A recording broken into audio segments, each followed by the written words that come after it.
आज की इस वीडियो में हम बात करेंगे कि स्टॉक मार्केट क्या होता है, शेयर मार्केट क्या होता है, सेंसेक्स क्या होता है, निफ्टी क्या होता है, बम्बई स्टॉक एक्सचेंज क्या है, नेशनल स्टॉक एक्सचेंज क्या है। हम आए दिन सुनते रहते हैं कि सेंसेक्स ऊपर गया फिर निफ्टी नीचे आया। ये सारी चीज़ें क्या है, यानी ये वीडियो देखने के बाद शेयर मार्केट के बारे में, स्टॉक मार्केट के बारे में आपको फुल इन्फॉर्मेशन मिल जाएगी। ये आपके एग्जामिनेशन पॉइंट ऑफ व्यू से एज वेल एज एक आम इंडिविजुअल होने के नाते भी ये वीडियो आपके लिए बहुत ज़्यादा इंपॉर्टेंट रहने वाला है। इसके अलावा अगर आप शेयर मार्केट में इन्वेस्ट भी करना चाहोगे तो भी ये वीडियो आपके लिए बहुत ज़्यादा हेल्पफुल रहने वाला है। आपको यहाँ पे A to Z जितनी भी डिटेल होगी वो दे दी जाएगी स्टॉक मार्केट और शेयर मार्केट के बारे में। सबसे पहले देखिए, हम समझने की कोशिश करते हैं कि एग्जाम्पल के थ्रू कि ये स्टॉक मार्केट, शेयर मार्केट और इक्विटी मार्केट क्या होता है। हमने सुना होगा कहीं पर हम यूज़ करते हैं स्टॉक मार्केट, कहीं पर शेयर मार्केट और कहीं पर इक्विटी मार्केट। ये तीनों एक ही नाम है, यानी स्टॉक एक्सचेंज या स्टॉक मार्केट के ही नाम है ये इक्विटी मार्केट, शेयर मार्केट और स्टॉक मार्केट।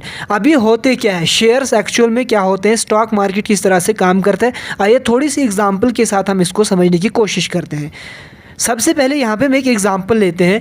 जैसे यहाँ पे मेरी एक कंपनी है, ठीक है। अब यहाँ पे मुझे चाहिए फंड्स। क्या चाहिए मुझे? कंपनी को चलाने के लिए चाहिए मुझे फंड्स, लेकिन मेरे पास फंड्स कम है। तो मैं क्या करूँगा, मैं 3 फ्रेंड्स के पास जाऊँगा। ये एक मेरा फ्रेंड हो गया, ये दूसरा मेरा फ्रेंड हो गया और ये तीसरा फ्रेंड हो गया। मैं इन तीनों फ्रेंड्स को बोलूँगा, ये हो गया A मेरा फ्रेंड, ये हो गया B मेरा फ्रेंड, ये हो गया C मेरा फ्रेंड और ये होगी मेरी कंपनी। मैंने अपनी कंपनी स्टार्ट किया, लेकिन कंपनी में मुझे और पैसा चाहिए जो मेरे पास नहीं है। तो मैं कहाँ जाऊँगा? मैं जाऊँगा A के पास, मैं जाऊँगा B के पास, मैं जाऊँगा C के पास। इनको मैं बोलूँगा आप कुछ % मेरी कंपनी में इन्वेस्ट कीजिए। क्या कीजिए? कुछ पैसा मेरी कंपनी को दीजिए। ये मेरी कंपनी में पैसा क्यों देंगे? ताकि इनको भी बेनिफिट मिले। इनको क्या बेनिफिट मिलेगा? कल अगर मेरी कंपनी प्रॉफिट में गई तो मैं क्या पता इनको 5% दूंगा या 3% दूंगा। जो भी डिसाइड हुआ होगा एग्रीमेंट में वो मैं इनको दे दूंगा जब भी मेरी कंपनी में प्रॉफिट होगा, ठीक है।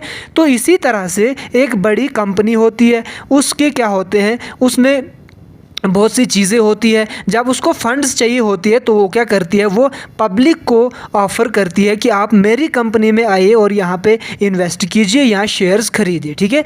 यहाँ पे क्या करती है, बहुत से लोग, जैसे ये एक इंसान, ये दूसरा इंसान, ये सारे क्या है, इंसान है। इन्होंने क्या किया, थोड़ा थोड़ा इसका शेयर ख़रीदा, ठीक है। शेयर खरीदने का मतलब क्या है, जैसे ये A कंपनी है और इसका जो है वो हेड कौन है, जैसे हम एग्ज़ाम्पल ले लेते हैं Z इंसान है, वो इस कंपनी का मालिक है। इस Z बंदे ने A कंपनी के शेयर्स किसको दे दिया? लोगों को दे दिया।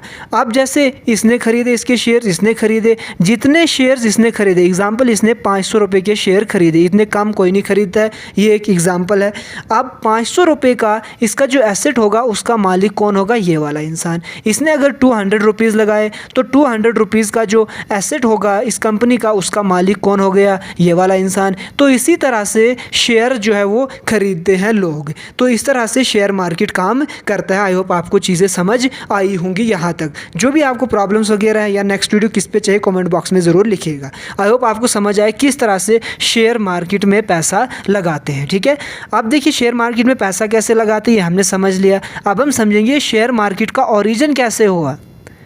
ओरिजिन की अगर हम यहाँ पे बात करें शेयर मार्केट की, ये ओरिजिन जो है वो इसका सारा का सारा जो शेयर जाता है वो जाता है डच ईस्ट इंडिया कंपनी। जैसे ब्रिटिश ईस्ट इंडिया कंपनी थी, इसी तरह से डच ईस्ट इंडिया कंपनी थी जो नीदरलैंड से आई थी, यहाँ डिफरेंट कंट्रीज़ में जाती थी। ये डिफरेंट कंट्रीज़ में जाती थी, तब ट्रांसपोर्ट का बाकी कोई ज़रिया नहीं था और तब किस पे जाते थे? ज़्यादातर शिप्स पे। तो ये डच ईस्ट इंडिया कंपनी के लोग क्या करते थे, अपनी कंट्री से जाते थे दूसरी कंट्रीज़ को एक्सप्लोर करने, और किस पे जाते थे? ये शिप्स पे जाते थे। जब ये शिप्स पे जाते थे इनको बहुत ज़्यादा कॉस्ट लगती थी आते जाते, ठीक है। तो यहाँ पे इन्होंने लोगों को क्या बोला कि आप हमारे शिप्स पे पैसा इन्वेस्ट कीजिए, यानी हमें जो यहाँ से, जैसे सपोज ये है नीदरलैंड, यहाँ से दूसरी कंट्री में जाने के लिए बाई शिप जितना पैसा लगता है, जैसे ये शिप है, इसमें से जैसे 500 रुपीज़ लगी इस शिप को यहाँ से यहाँ तक आने में। तो डच ईस्ट इंडिया कंपनी ने लोगों को बोला कि आप इसमें इन्वेस्ट कीजिए। जब आप इन्वेस्ट करोगे हम यहाँ इस नई कंट्री में जाएंगे, यहाँ से जो भी प्रॉफिट हम लेंगे वो हम आपको उसका कुछ हिस्सा आपको देंगे। तो यहाँ से जो ट्रेड स्टार्ट है, यहाँ जो शेयर मार्केट का कंसेप्ट है वो कहीं ना कहीं यहाँ से स्टार्ट हुआ। लेकिन तब रिस्क बहुत ज़्यादा था। रिस्क बहुत ज़्यादा क्यों था?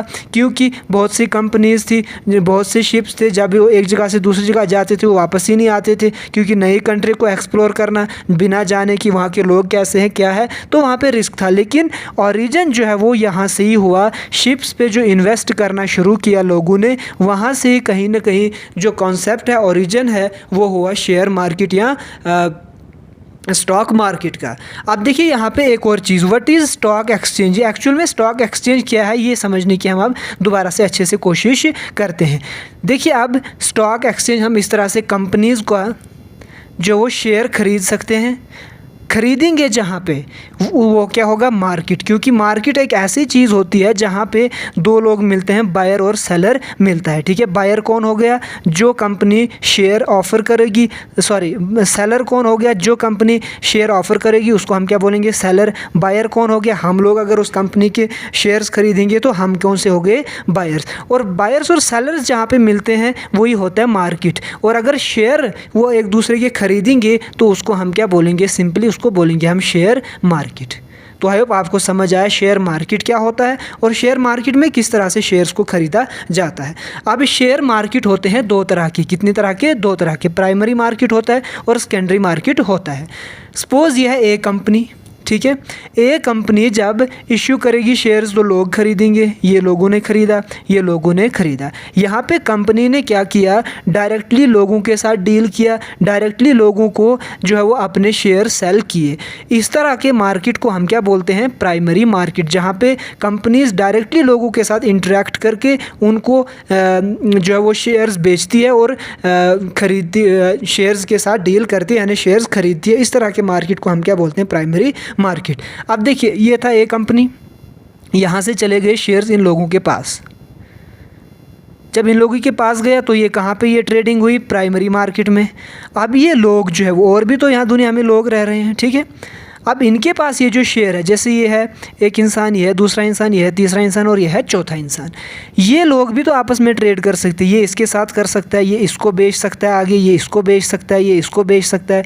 तो जो कंपनी के ट्रेड, कंपनी के जो शेयर्स हैं वो प्राइमरी मार्केट में डायरेक्ट लोगों तक पहुँचे। लेकिन जब लोगों ने आपस में ही उन शेयर्स का ट्रेड करना शुरू कर लिया, एक दूसरे को बाय सेल करने लगे, उस तरह के मार्केट को हम क्या बोलेंगे, secondary market. I hope primary market और सेकेंडरी मार्केट में आपको डिफरेंस समझ आया।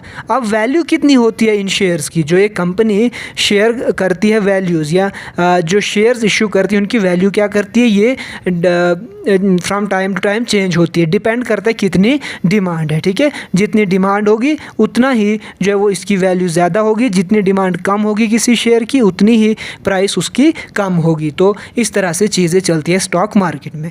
अब कितने शेयर्स जो है वो एक कंपनी इशू कर सकती है, ये डिपेंड करता है कंपनी पे। ये किस पे डिपेंड करता है कि कितने शेयर इशू करेगी एक कंपनी, ये कंपनी पे डिपेंड करता है। सपोज अगर एक कंपनी की जो है वो 1 लाख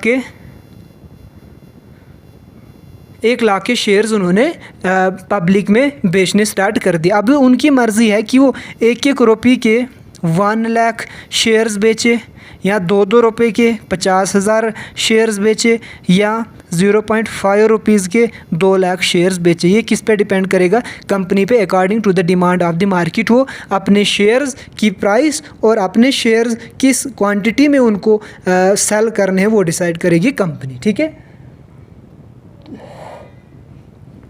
यहाँ पे एक और चीज़, अब देखिए यहाँ तक चीज़ें आई होप आपको समझ आई होगी। अब मार्केट कौन से हैं जहाँ पे हम ये चीज़ें एक्सचेंज कर सकते हैं, ठीक है। तो वो है इंडिया की, अगर मैं पर्टिकुलरली बात करूँ, 2 मार्केट्स है जहाँ पे स्टॉक एक्सचेंज किए जाते हैं, जहाँ पे जो है वो शेयर्स को एक्सचेंज किया जाता है। एक है बॉम्बे स्टॉक एक्सचेंज और दूसरा है नेशनल स्टॉक एक्सचेंज, ठीक है। अब ये बॉम्बे स्टॉक एक्सचेंज या नेशनल स्टॉक एक्सचेंज है, यहाँ पे पूरी बाइंग सेलिंग होती है। ये ही मार्केट है जहाँ पे बाइंग सेलिंग होती है शेयर्स की। अब हमें क्या पता चलेगा कि हमें किस मार्केट, किस कंपनी में शेयर को ख़रीदना है, किस कंपनी में हमें इन्वेस्ट करना है, किस कंपनी में हमें ट्रेड करना है। ये मैं आपको फ़र्क बोलूँगा, इन्वेस्ट करना और ट्रेड करना 2 अलग अलग चीज़ें हैं। फ़िलहाल हमें कैसे पता चलेगा कि हम किस कंपनी में इन्वेस्ट करेंगे, इस इसके लिए होती है हमारे पास दो चीज़ें। क्या दो चीज़ें होती है? एक होता है जैसे बॉम्बे स्टॉक एक्सचेंज और दूसरा है नेशनल स्टॉक एक्सचेंज। इसके कुछ इंडाइसिस होते हैं, जैसे बॉम्बे स्टॉक एक्सचेंज का क्या है?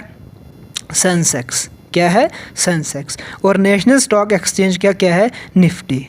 ठीक है, इनको ही देख के हमें पता चलता है कि कौन सी कंपनी में हम इन्वेस्ट करेंगे। किनको देख के? बॉम्बे स्टॉक एक्सचेंज का सेंसेक्स देख के और नेशनल स्टॉक एक्सचेंज का निफ्टी देख के हम डिसाइड करते हैं कि हम किस कंपनी में इन्वेस्ट करेंगे। अब कैसे हम डिसाइड करते हैं ये समझिए दोबारा से। ये है सेंसेक्स। सेंसेक्स का मतलब सेंसिटिव इंडेक्स। ठीक है, इसमें क्या होते हैं जो इंडिया, ये मैं अभी जो सेंसेक्स, बॉम्बे स्टॉक एक्सचेंज वगैरह की बात कर रहा हूँ, अभी मैं इंडिया के कॉन्टेक्स्ट में बात कर रहा हूँ। सेंसेक्स में क्या होता है, जो टॉप इंडिया की 30 कंपनीज़ होती है वो लिस्टेड होती है, उनके शेयर्स लिस्टेड होते हैं। तो हम उन पर नज़र रखते हैं कि क्या उनके शेयर्स की वैल्यू इंक्रीज़ हो रही है या डिक्रीज़ हो रही है, किस कंपनी की इंक्रीज़ हो रही है, किसकी डिक्रीज़ हो रही है। अकॉर्डिंगली हम वहाँ पर शेयर्स को ख़रीदते हैं। इसी तरह से जो नेशनल स्टॉक एक्सचेंज है उसका भी इंडाइस है, उसका क्या है? निफ्टी। निफ्टी का क्या मतलब है? National plus 50। नेशनल प्लस 50 यानी इसमें जो टॉप की 50 कंपनीज़ है उनके शेयर्स लिस्टेड है कहाँ पे? नेशनल स्टॉक एक्सचेंज में। अब देखिए यहाँ पे फिर हम उनके ही बेसिस पे डिसाइड करते हैं कि हम किस कंपनी में इन्वेस्ट करेंगे। और ये जो सारा स्टॉक मार्केट है इसको रेगुलेट कौन करता है इंडिया में? वो करता है सीबी। सीबी मतलब securities and exchange board of India. जैसे अगर फाइनेंशियल मार्केट की मैं बात करूँ जिसमें बैंकिंग सेक्टर वगैरह आते हैं, उसको कौन रेगुलेट करता है? उसको करता है रिजर्व बैंक ऑफ इंडिया। लेकिन हम जहाँ पे बात करें स्टॉक मार्केट की, स्टॉक एक्सचेंज की, वो कंट्रोल कौन करता है? Securities and exchange board of India. I hope आपको चीज़ें समझ आ रही है। ठीक है, अब देखिए क्या कंपनी के लिए इतना आसान है कि वो आके पब्लिक ऑफरिंग्स कर दे, पब्लिक को शेयर्स दे दे और पब्लिक खरीद ले? बिल्कुल भी नहीं इतना आसान है। जब भी कोई कंपनी जो है वो शेयर्स को इश्यू करेगी, शेयर सेल करना चाहेगी, तो उसके लिए कुछ क्राइटेरिया होता है। उसके लिए क्या होता है? कुछ क्राइटेरिया होता है। कैसे वो सेल करेगी? उसके लिए बहुत सा क्राइटेरिया है। सबसे पहले उसको पब्लिक लिस्टिंग करनी होती है। पब्लिक लिस्टिंग करनी होती है और वो पब्लिक लिस्टिंग कहाँ पे होती है? Securities and exchange board of India के पास। उसके लिए बहुत जो है वो लंबा चौड़ा क्राइटेरिया होता है। उस सारे क्राइटेरिया को फुलफ़िल करेगी एक कंपनी, तभी वो पब्लिक लिस्टिंग में आएगी। पब्लिक लिस्टिंग में जब आएगी तो उसके बाद जब वो पहली बार जो है वो शेयर्स को इश्यू करेगी तो उसको हम बोलते हैं इनिशियल पब्लिक ऑफरिंग्स। यानी सिंपल सी बात, किसी भी कंपनी को शेयर सेल करने के लिए पब्लिक लिस्टिंग करनी पड़ती है, पब्लिक लिस्ट होना पड़ता है। और जब पब्लिक लिस्ट होने के बाद सबसे पहले जब वो शेयर इशू करती है उसको हम क्या बोलते हैं? Initial public offerings. ठीक है, प्राइमरी मार्केट के साथ यहाँ पे कंफ्यूज मत होना। प्राइमरी मार्केट है जब कंपनी डायरेक्टली लोगों को सेल करती है शेयर्स, तब उसको प्राइमरी मार्केट बोलते हैं। लेकिन पहली बार ज़िंदगी में पहली बार जब कोई कंपनी अपने शेयर ऑफर करती है उसको हम बोलते हैं इनिशियल पब्लिक ऑफरिंग। अब अगर कंपनी पब्लिक लिस्टिंग हो गई, सीबी की नज़र में आ गई कि ये कंपनी सारे जो क्राइटेरिया वो फुलफ़िल कर रही है, तो वो अपने जो शेयर्स हैं उनको इश्यू कर देगा। अब इश्यूज़ शेयर तो हो गए, लेकिन हम बाय कैसे कर सकते हैं? तो उनको ख़रीदने के लिए हमारे पास 3 चीज़ें होनी चाहिए। एक बैंक अकाउंट होना चाहिए, एक ट्रेडिंग अकाउंट होना चाहिए और एक डीमैट अकाउंट होना चाहिए। Bank account normal, trading account भी जो ट्रेड करने के लिए होगा, और डीमैट अकाउंट ऐसा अकाउंट होता है जहाँ पे शेयर्स को हम जमा कर सके, डिजिटली हम शेयर्स को जो है वो जमा कर सके। लेकिन अब बैंक्स जो है वो 3-in-1 की फैसिलिटी भी प्रोवाइड कर रहे हैं कि बैंक अकाउंट के साथ ही ये 2 अकाउंट भी आपको मिल जाए। तो अभी तक उतना इंडिया में फेमस नहीं है, या अगर मैं यहाँ की लोकली बात करूँ इतना ज़्यादा अभी तक पॉपुलर नहीं है, लेकिन ये भी with the passage of time popular हो ही जाएगा। तो यहाँ पे देखिए अब आप इन्वेस्ट कैसे करोगे? इन्वेस्ट करने के लिए आपको चाहिए नॉलेज। निफ्टी और सेंसेक्स की बहुत ज़्यादा आपको नॉलेज चाहिए। अदरवाइज़ आप क्या करोगे? आप ब्रोकर्स रखोगे। ठीक है, ब्रोकर्स क्या करेंगे? उनको बहुत ज़्यादा नॉलेज होगी निफ्टी और सेंसेक्स की कि कौन सा शेयर ऊपर गया, कौन सा शेयर नीचे गया। तो आप ब्रोकर्स के थ्रू इनडायरेक्टली शेयर्स खरीदोगे। जो ब्रोकर्स है वो आपको इंटरमीडिएट का काम करेंगे। तो जो ब्रोकर्स है वो कुछ फ़ीस लेंगे जिसको हम बोलते हैं ब्रोकरेज फ़ीस। क्या बोलते हैं उसको हम? Brokerage fees. या उसको हम ब्रोकरेज रेट भी कभी कभी बोल देते हैं, ठीक है। तो ये होता है ओवरऑल इस तरह से चीज़ें जो चलती है। ब्रोकर्स जो है वो शेयर्स में इन्वेस्ट करना और ट्रेड करना, अब क्या फ़र्क है मैं यहाँ पे समझाने की कोशिश करूँगा, ठीक है। जब आपने किसी कंपनी में इन्वेस्ट किया या शेयर मार्केट में आपने इन्वेस्ट किया, इसका मतलब आपने, ये कंपनी है, अगेन ये कंपनी, अगर आपने इसमें इन्वेस्ट किया तो इसका मतलब जैसे आपने इसमें 5 लाख का इन्वेस्ट किया, तो आपने लॉन्ग टर्म के लिए इन्वेस्ट किया। क्या किया? लॉन्ग टर्म के लिए इन्वेस्ट। सपोज़ आपने 5 ईयर्स के लिए किया, तो आपने जो शेयर्स ख़रीदे वो कितने साल के लिए? 5 साल के लिए। और 5 साल के बाद जो कंपनी को प्रॉफिट होगा वो सारा प्रॉफिट आपको इस शेयर के हिसाब से मिल जाएगा। ये होता है इन्वेस्ट करना। ट्रेडिंग क्या होता है? ट्रेडिंग शॉर्ट टर्म के लिए होता है। जैसे इन्वेस्ट क्या था?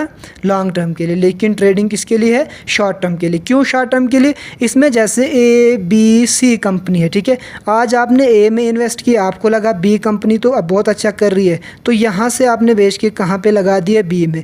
फिर आपको लगा ए कंपनी अच्छा कर रही है, तो आप खुद यहाँ पे कर रहे हो, कभी ए कंपनी में जा रहे हो, वहाँ से निकाल के बी में डाल रहे हो अपने जो शेयर्स हैं उनको, फिर कभी सी में जा रहे हो। तो इस तरह से आप ट्रेड कर रहे हो डे बाय डे। इसको हम बोलते हैं ट्रेडिंग, और दूसरा क्या होता है? इन्वेस्ट करना, ठीक है। एक और इम्पॉर्टेंट टर्म आती है जो आपने सुना होगा, म्यूचुअल फंड्स।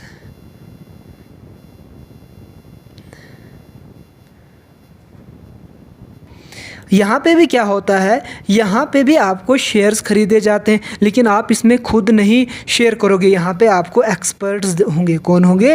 एक्सपर्ट्स होंगे। जो एक्सपर्ट्स होंगे वो बहुत सी मल्टीपल कंपनीज़ में, जैसे ये है एक्सपर्ट्स जिनको आपने पैसे दिए इन्वेस्ट करने के लिए, ये इस कंपनी में भी लगाएंगे, इस कंपनी में भी, इस कंपनी में भी, इस कंपनी में भी, इस कंपनी में भी और इस कंपनी में भी। तो म्यूचुअल फंड्स में जो है वो रिस्क के थोड़े चांसेस कम होते हैं, क्योंकि सपोज़ इस कंपनी को लॉस हुआ, इसके शेयर्स की वैल्यू डाउन हुई, इसके भी डाउन हुई, लेकिन सबकी तो डाउन नहीं होगी ना। हो सकता है इसकी और इसकी इंक्रीज हो जाए तो आपको फ़ायदा हो जाए। सिंपल लॉन्ग स्टोरी शॉर्ट, अगर आपको इन्वेस्ट करना है, अगर आप स्टार्टर हो तो आप ब्रोकर्स रख लीजिए। अगर आप ब्रोकर्स नहीं रखोगे तो आपके पास दूसरा ऑप्शन भी है, म्यूचुअल फंड्स में आप इन्वेस्ट कीजिए। डायरेक्टली अगर आप शेयर मार्केट में खुद से ट्रेड करना स्टार्ट कर लोगे तो मोस्ट प्रोबेबली जो है वो आपको फ़ायदे के थोड़े कम चांसेस है और नुकसान के ज़्यादा हो सकते हैं।